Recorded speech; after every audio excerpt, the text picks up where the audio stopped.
Ambati Silks, Kanchipuram Saree Store, now in Vijayawada. Exclusive Pattu Sarees, Salwas and Lehengas.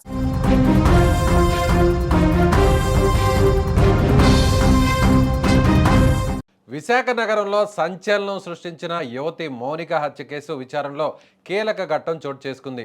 నిందితుడు రవీంద్రను పోలీసులు crime సీన్కు తీసుకొచ్చిన తరుణంలో అక్కడ వాతావరణం ఒక్కసారిగా వేడెక్కింది. కళ్ల ముందే నిందితుడు కనిపించడంతో మృతురాలి బంధువుల ఆగ్రహం ఒక్కసారిగా కట్టలు తెంచుకుంది. పోలీసులు అత్యంత కట్టుదిట్టమైన భద్రత మధ్య ఈ సీన్ రీకన్స్ట్రక్షన్ చేస్తున్నారు. ఇప్పటికే మౌనిక హత్య కేసులో పలు కీలక విషయాలు బయటకు వచ్చాయి. ఈ కేసులో ప్రధాన నిందితుడు రవీంద్రను అదుపులోకి తీసుకున్న పోలీసులు విచారణలో భాగంగా ఘటన జరిగిన స్థలానికి తీసుకెళ్లారు. హత్య ఎలా జరిగింది, ఏ ఆయుధాలు వాడారు, ఘటన తర్వాత నిందితుడు ఎటు వెళ్ళాడు అనే అంశాలపై క్లారిటీ తెచ్చుకోవడానికి ఈ సీన్ రీకన్స్ట్రక్షన్ నిర్వహిస్తున్నారు. పోలీసులు నిందితుడిని తీసుకొస్తున్నారనే సమాచారం తెలియగానే మౌనిక బంధువులు మరియు స్థానికులు పెద్ద సంఖ్యలో అక్కడికి చేరుకున్నారు. రవీంద్రను చూడగానే వారిలో ఆగ్రహం పెళ్లిబిక్కింది. మా బిడ్డ ప్రాణాలు తీసిన నీకు శిక్ష పడాల్సిందే అంటూ మృతురాలి బంధువులు నిందితుడిపై దాడికి ప్రయత్నించారు. దీంతో అక్కడ తీవ్ర ఉద్రిక్తత నెలకొంది. పోలీసులు అతి కష్టం మీద వారిని అడ్డుకొని నిందితుడికి రక్షణ ఉంచి విచారణ కొనసాగించారు. నిందితుడు రవీంద్ర మౌనికను అత్యంత కిరాతకంగా చంపిన తీరును పోలీసులకు వివరించినట్లు సమాచారం.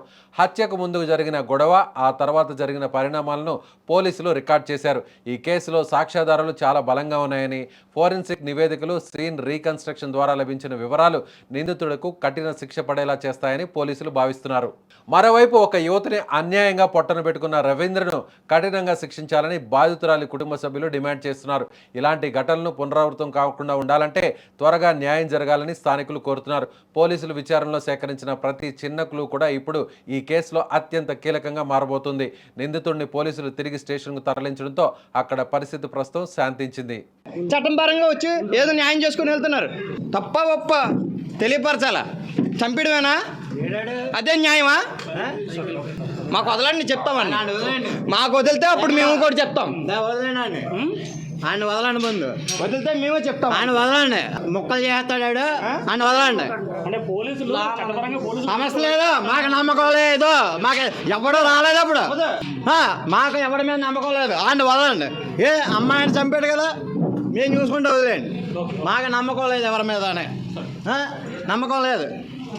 ఆ కుటుంబ సభ్యులు, చనిపోయినటువంటి మౌనిక బంధువులు, కుటుంబ సభ్యులు వాళ్ళు చేస్తున్నటువంటి ఆ డిమాండ్స్ ఖచ్చితంగా ఇలాంటి వ్యక్తికి కఠినమైనటువంటి శిక్ష పడాలి. అవసరమైతే పోలీసులు ఆ వ్యక్తిని తమకు హ్యాండ్ ఓవర్ చేస్తే బుద్ధి మేము చెప్తాము అనేటువంటి ఒక ఆగ్రహాన్ని వాళ్ళందరూ కూడా వ్యక్తం చేస్తున్నారు. నిజంగా ఒక ఆడపిల్లని ఇంత దారుణంగా చంపడం, చంపిన తర్వాత కూడా ముక్కలు ముక్కలుగా కట్ చేసి ఫ్రిడ్జ్లో దాచి ఉంచాడంటే ఎంత ధైర్యం ఉండాలి, ఎంత నిర్లక్ష్యం ఉండాలి అనేది కూడా వారి ఆవేదనలో మనకి చాలా స్పష్టంగా అర్థమవుతుంది.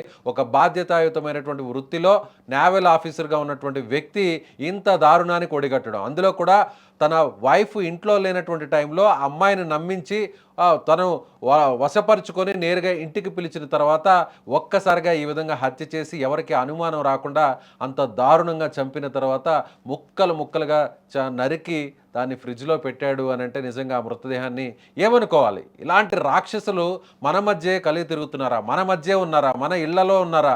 సో మన అపార్ట్మెంట్లో ఉన్నారంటే చుట్టుపక్కల ఉన్న వారందరూ కూడా ఇప్పుడు భయపడుతున్నటువంటి పరిస్థితి. పోలీసులు అయితే అతన్ని నేరుగా అక్కడికి తీసుకొని రావడం జరిగింది.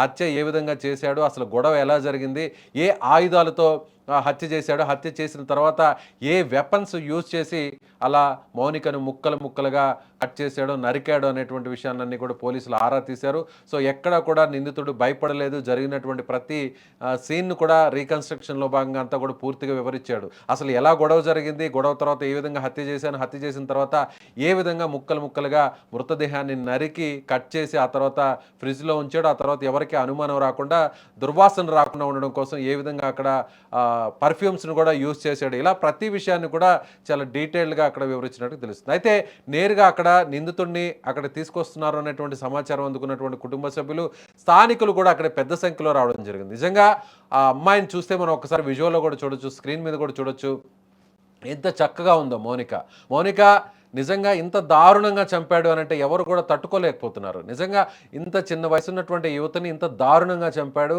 ఈ విధంగా వశపరుచుకొని హత్య చేయడం, హత్య చేసిన తర్వాత కూడా మృతదేహాన్ని గుర్తుపట్టని విధంగా ఇంత దారుణంగా ఉన్నారంటే ఇలాంటి వ్యక్తుల్ని ఏం చేయాలి? సో ఇలాంటి వ్యక్తికి ఎలాంటి శిక్ష పడాలి? ఇతన్ని కూడా అదే విధంగా ముక్కలుగా నరుగుతాము, అతను కూడా ఆ విధంగా ఆ నొప్పి ఆ బాధ తెలిసే విధంగా కూడా తామే శిక్షిస్తాము అని చెప్పని మౌనిక కుటుంబ సభ్యులు చెప్తున్నారు. సో మీకేమనిపిస్తుంది? ఇలాంటి వ్యక్తుల్ని ఏం చేయాలి? ఇలాంటి వ్యక్తులకి ఎలాంటి శిక్షలు పడాలి? మీ అభిప్రాయాన్ని కామెంట్ చేయండి.